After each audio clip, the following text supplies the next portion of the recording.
Alors, Noam Chomsky, c'est quelqu'un qui s'exprime très peu à la télévision. Et on a la chance de s'entretenir avec Noam Chomsky, qui est en direct de chez lui à New York. Noam Chomsky, vous êtes là? Hello. Michel Gondry a transformé vos idées en dessins. Est-ce que c'était la meilleure façon de les transcrire? I think he did a very successful and imaginative piece of work. Pas mal. J'ai une autre question. Qu'est-ce que ça veut dire, en 2014, d'être subversif? Ça veut dire quoi, la subversion? Well, subversive means whatever people in power don't like. They decide what's subversive. So, for example, in South Korea, they just are outlawing an independent left political party, claiming it's subversive. If the power system claims it's subversive, that's what's called subversive. In the United States, there's a terrorist list. The government decides that if you have anything to do with them, you're subversive. But it's just a term used by the powerful to try to destroy what they object to. En parlant de terrorisme et d'États-Unis, pour vous, vous qualifiez la mort d'Oussama Ben Laden comme assassinat et crime de guerre. Est-ce que vous pouvez nous en parler? There was a proper procedure. It was to try to apprehend him through legal means.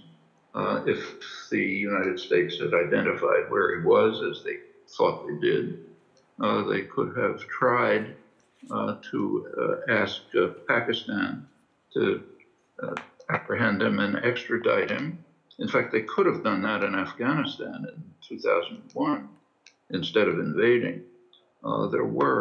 We don't know if they were serious, but the Taliban did make some steps towards saying they would permit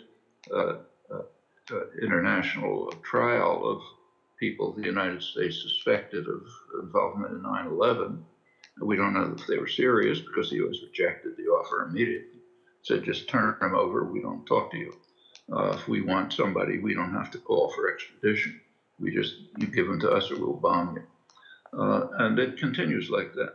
There are the legal means to apprehend and try people regarded as terrorists, like take, say, George Bush or Obama or Tony Blair, who are obviously guilty of gross violations of international law. Well, it doesn't mean that they should be murdered. It means that they should be apprehended and brought to trial. Of course, that's not even conceivable because they're too powerful. The powerful are free from international law or international obligations.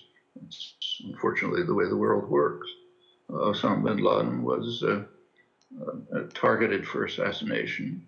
When they located him, they invaded Pakistan, sent forces in to murder him, not to apprehend him. In fact, the SEALs who entered his dwelling could easily have apprehended him. He was defenseless. He was standing there with his wife, but they murdered him.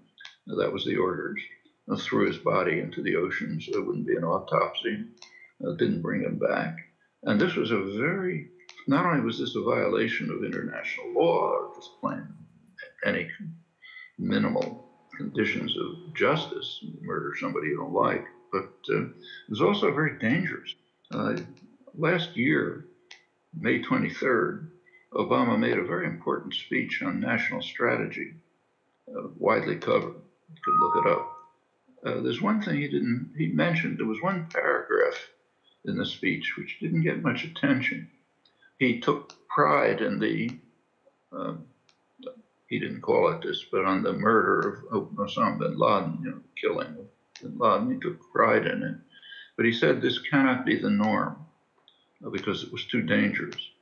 He said, by luck, we avoided a very dangerous situation. And he pointed out that the American troops who went into Pakistan were under instructions to fight their way out if they were trapped. If they had been trapped, and Pakistan has an advanced, well-trained military which is committed to the sovereignty of the country. If they had apprehended the troops. If they'd caught the SEALs there and they'd been instructed to fight their way out, the American military would not have allowed them to be just killed. It would have used the total force of the US military to extricate them, which could have put them into a war with Pakistan, which is a nuclear power. And its nuclear system is probably laced with jihadi elements. Nobody knows for sure. And in fact, that came pretty close to happening. Obama didn't go into this, but the facts are that the chief of staff of the Pakistani army, General Kayani, was informed that there had been an intrusion into Pakistani territory. He thought it was probably India, and he ordered the Pakistani Air Force to repel any intrusion. Meanwhile, over in Kabul, General Petraeus, U.S. commander, ordered the U.S. Air Force in Pakistan, in Afghanistan, to attack if Pakistani jets were scrambled. That's how close it came to a war. That's why Obama said it couldn't be the norm. So it wasn't just a murder. It was a very dangerous move, which actually threatened nuclear war. Actually, it had very negative effects in Pakistan for all sorts of reasons. For one, the population was horrified and angry at the invasion. But it was worse than that. The way they apprehended Osama was by running a fraudulent vaccination campaign in Abbottabad, the town where they thought he was. There were doctors who were sent in to pretend to vaccinate people.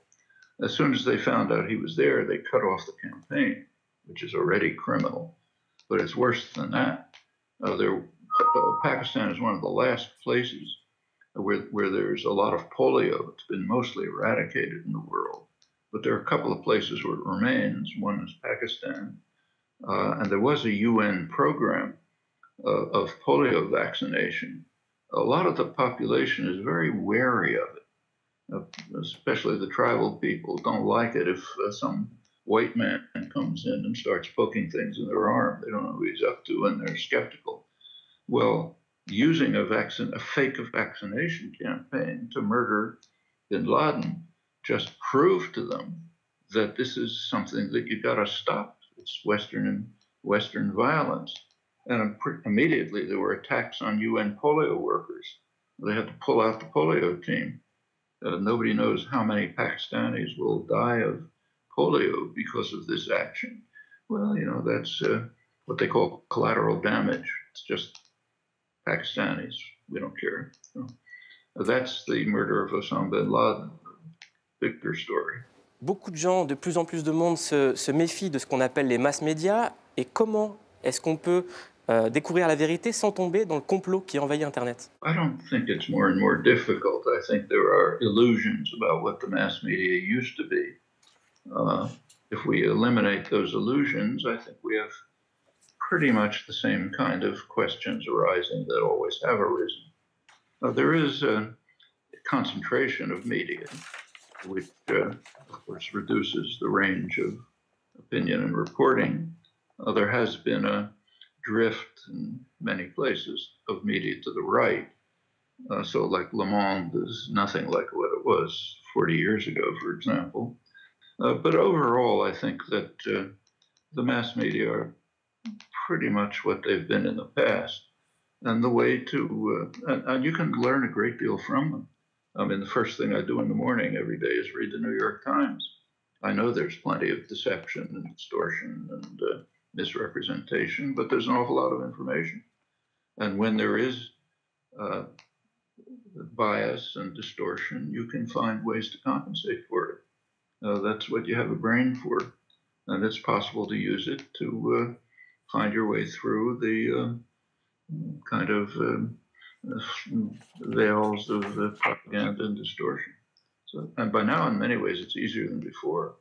So you have, through the internet, immediate access to international press, to dissident press, to a wide range of opinion, to commentary, to news from all sorts of places that you couldn't have found before. Well, it's work, but you can, if you use it, you can get a fair sense of what's happening in the world. Merci Noam Chomsky.